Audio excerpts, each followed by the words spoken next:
How's it going, YouTube? Van Damage here. This video is going to be a little bit of a different how-to video.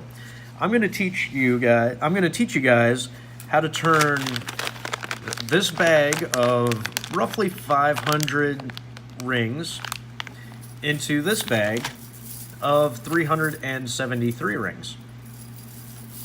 Yeah, you don't need this whole bag to do this project. This bag will get you about a third, a little more of a second bag. But I'm going to teach you guys how to build this bag. So what you need is one bag of 14 gauge 3/8 inch, 3/8 inch rings.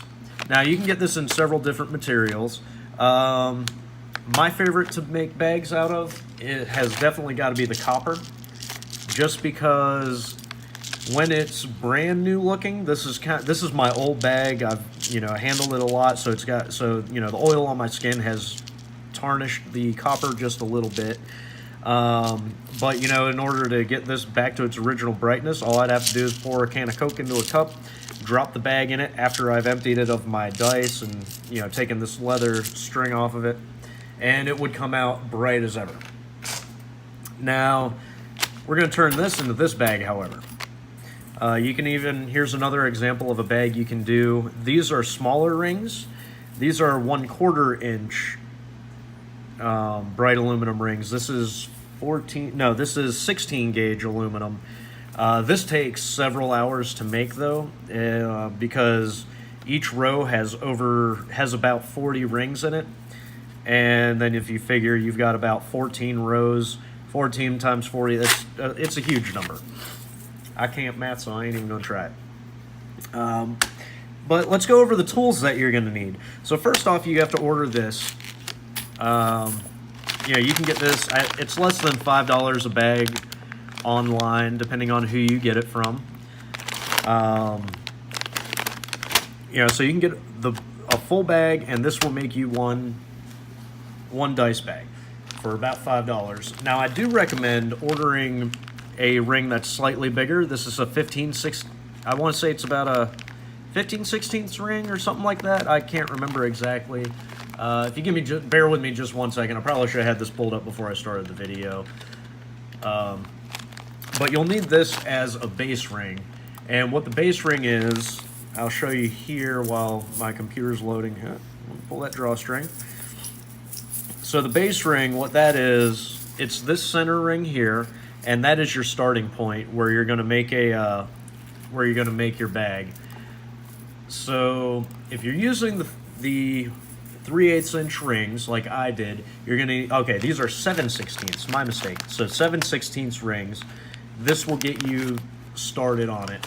Unfortunately, you only need one, but you can't order just, one ring. You have to order an entire bag of them. So it's a little costly. So I got my prices up here. So for the bright aluminum 3/8, it's $4.73 a bag for one of these, and then it's $5 for that center ring. You can get away with using the same size. It's just going to look a little jumbled up, and it's not going to look as nice as this, but it'll still get you the job done. So that's first thing. You gotta order your rings. Once you've got your rings ordered, you're gonna need a couple of tools. Now these are the ones that I've been using for years. I think I got these, 2005, I want to say. They've lasted me this long. They haven't, you can see they're not as springy. Like, this one right here is a brand new one. I just didn't like it. The angle wasn't right on it. It just didn't feel good in my hand, and then the springs kept slipping on it. I would say that's cobalt for you, but this is an older cobalt, and it works just as good. But you'll need about a 90-degree angle on that, and this is going to be for your dominant hand. So when you're turning the rings, it makes it a little bit more comfortable to work with. And once you get into it, you notice your hand will start cramping up. This will help alleviate some of that. And the one thing you want to make sure is that you get the one with the smooth inside. You don't want the one with the teeth on it, because if you get the ones with the teeth, it's going to mar up your rings, and then that's just going to damage whatever you put in the bag. And the same goes with your left hand tool or your non-dominant hand tool. Like I said, I'm right-handed, so this is how I hold them. If you were left-handed, you know, you just switch hands, and it feels weird to me because I'm not left-handed, but that's how you would use it. But I always buy the wide grip, or, you know, the wide mouth ones. It makes it easier. You can speed through making your bags a lot quicker than you would if you had the thinner ones. So this is a bad example. This is one of the longer ones that came in the set that I got. But this is an example of what not to buy, because I don't know, let me see if I can get it to focus and you can see it. You can't really see it, or you can kind of see it here, but you can see how it has teeth on that, and that's going to damage your rings as you're building it.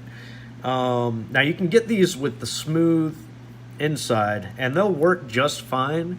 It's not my preference, just for the simple fact that it's really narrow, and you know, sometimes they'll slip off the rings, and that can damage them as well, which to me, it's just not worth it. I always try to find, you know, the wider ones, which you can get these in a pack. These obviously came from 2 separate tool sets. I've lost all the other tools that came with them already, but I mean, you know, it's been 14, 15 years since I bought these, so it makes sense that I've lost them already, or that I've lost them at this point, especially since I've lived in, 5 different countries over the past 10 years. But these are the tools, these are the bare minimum tools that you'll need. And another thing that's necessary for it is going to be some sort of string that you can use to loop through the bag once you've made it. This just makes it so you have a drawstring on it, and then you can close your bag. You don't have to worry about things dropping out of it. Now, the one thing that I like to do that not a lot of people do is I like to make an S-clip, what's called an S-clip for it, which is this right here. Let me see if I can get it to kind of focus.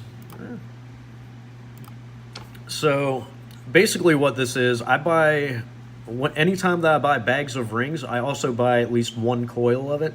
I think right now the website that I use, you have to buy 7 pounds of it, which isn't, you know, that's not too bad, because a lot of the times I do the S-clips in copper.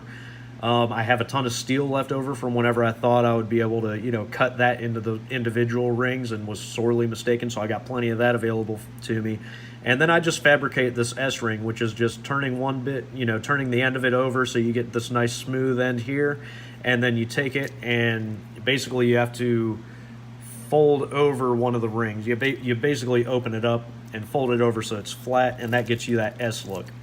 And what that does is, whenever I sell these, especially to people that go to Renaissance fairs and stuff like that, you're able to loop this around your belt loop and then come down, and it makes this loop here, so you can attach that to your belt, and it'll just dangle off your side, and you know, it just looks cool. And it's, instead of making some fancy contraption to hook it onto your belt, or you have to take your belt off to put this on, this kind of makes it unique in its own way.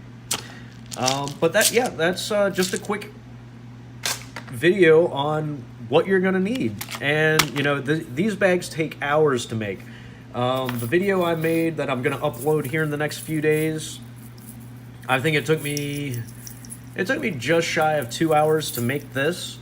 But that's with me stopping, resetting my phone so that I can record it.